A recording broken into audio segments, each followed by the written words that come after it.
आप सभी लोगों ने कभी न कभी राष्ट्रगान के बारे में ज़रूर सोचा होगा। एक हिंदुस्तानी होने के तौर पर हम लोग बचपन से ही अपना राष्ट्रगान जन गण मन गाते आ रहे हैं। जब हमने स्कूल में गाया तो हमें इसका मतलब नहीं पता था।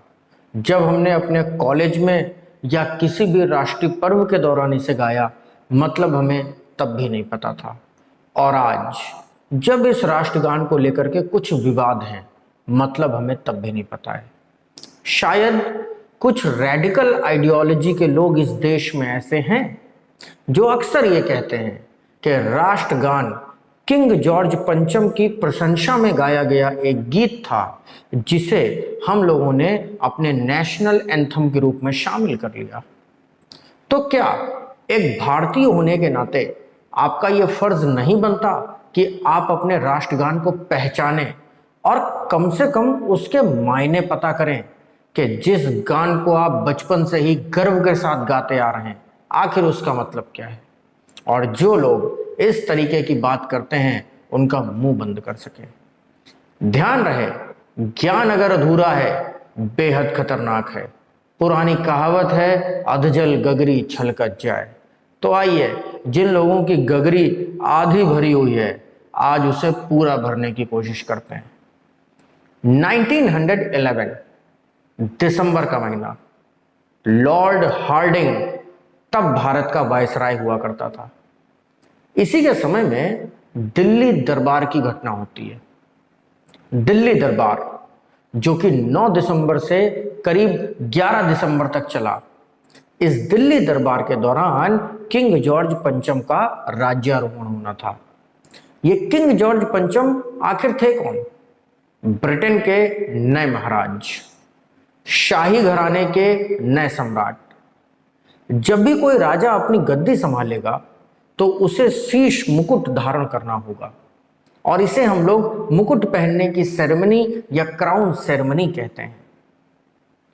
किंग जॉर्ज फिफ्थ ने ये क्राउन सेरेमनी भारत में आयोजित किए जाने की मंशा जाहिर की।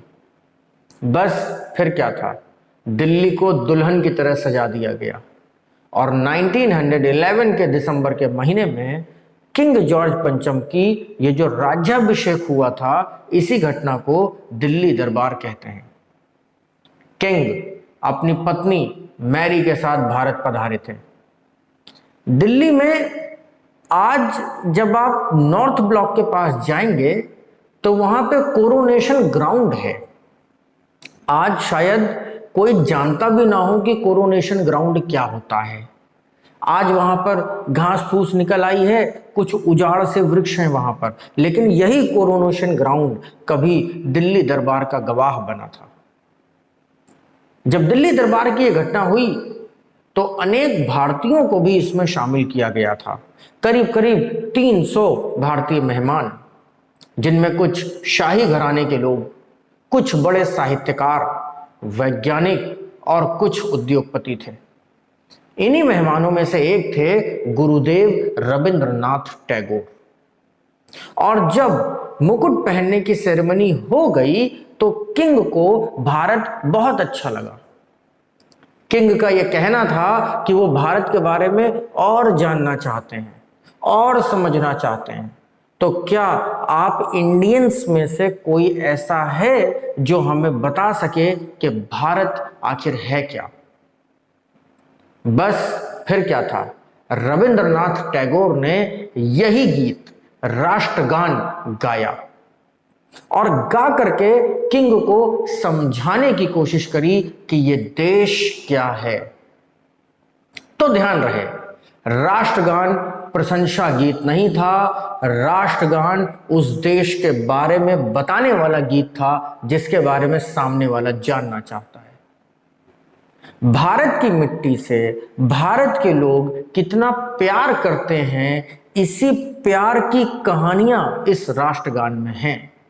तो चलिए समझते हैं कि राष्ट्रगान का अर्थ क्या है।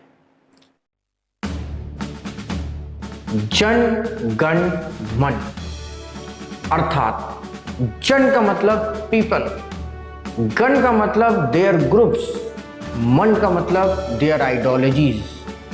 हमारे देश में रहने वाले सभी लोग, उनकी सोच और उनके समूहों को मिलाकर इस राष्ट्र का निर्माण हुआ है, अर्थात यूनिफॉर्मिटी इन द नेशन। चाहे वो आइडियोलॉजी की हो, चाहे वो कास्ट एंड कम्युनिटी की हो, चाहे वो लोगों की हो। जन गण मन और ऐसे लोगों के समूह पर इस देश के ऊपर ईश्वर का आशीर्वाद है। अधिनायक उस बनाने वाले का अधिकार है जिसकी हम जय करते हैं, जिसकी हम प्रशंसा करते हैं, जिसके हम आभारी हैं। इस देश की मिट्टी जिन तत्वों से बनी है उसका वर्णन आगे किया जाता है। पंजाब, सिंध, गुजरात, मराठा, द्राविड़, उत्कल, बंग। ध्यान से देखें तो ये सभी हमारे देश के राज्य हैं। पंजाब, सिंध, गुजरात, मराठा, ये हैं भारत के western states.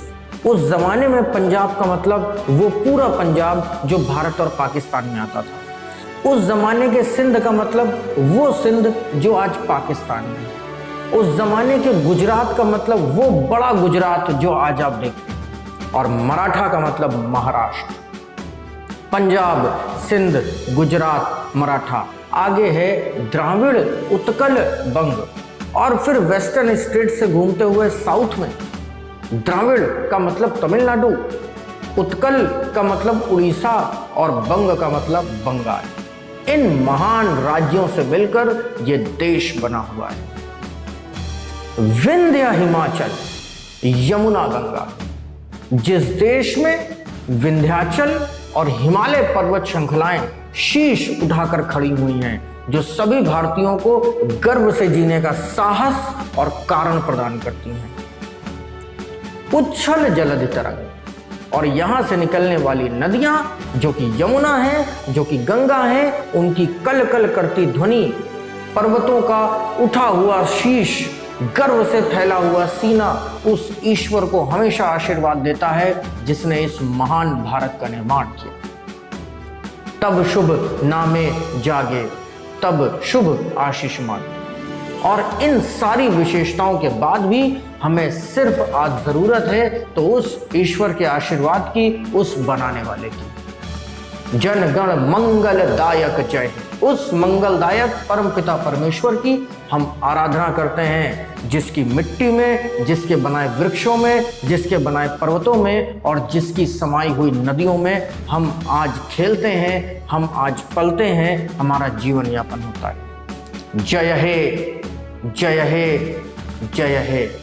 Long live the god. उसकी जय हो, उसकी जय जयकार हो, बनाने वाले की, परम पिता परमेश्वर की जय है, जय है, जय है। और जब इस जय हे के उद्घोष के साथ ये राष्ट्रगान खत्म होता है तो रोंगटे खड़े हो जाते हैं, गूज बम्स आ जाते हैं। लेकिन किसके? जिसे इसका अर्थ पता हो। एक सच्चे भारतीय होने के नाते मेरी आप सभी लोगों से विनती है, गुजारिश है कि राष्ट्रगान जब भी गाएं तो उसके सही मायनों को अपने जहन में बिठा कर गाएं।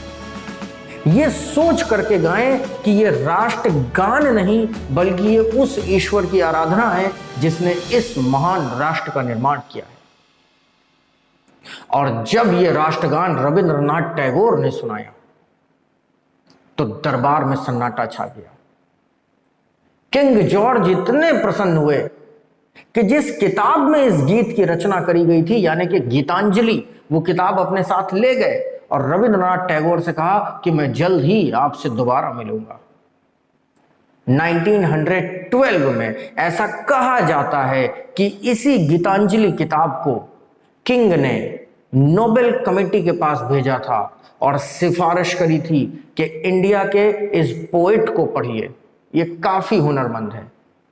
और अगर किंग किसी की सिफारिश कर दें तो वो किताब जरूर पढ़ी जाएगी। और पहले जहां हम इंडियन के साथ डिस्क्रिमिनेशन होता था, पहली बार रविंद्रनाथ टैगोर वो लकीर खींचते हैं जो डिस्क्रिमिनेशन को मिटाती है। ठीक अगले ही साल 1913 में अपनी इसी रचना के लिए, गीतांजलि के लिए, गुरुदेव रविंद्रनाथ टैगोर को साहित्य का नोबेल प्राप्त होता है। नोबेल इन द लिटरेचर पाने वाले रविंद्रनाथ टैगोर भारत के पहले नागरिक हुए। तो ये थी राष्ट्रगान की कहानी। एक नागरिक के तौर पर जहां तक मुझसे बन पड़ता है, मैं अपनी जिम्मेदारियों को निभाने की कोशिश करता हूं। और अब है बारी आपकी।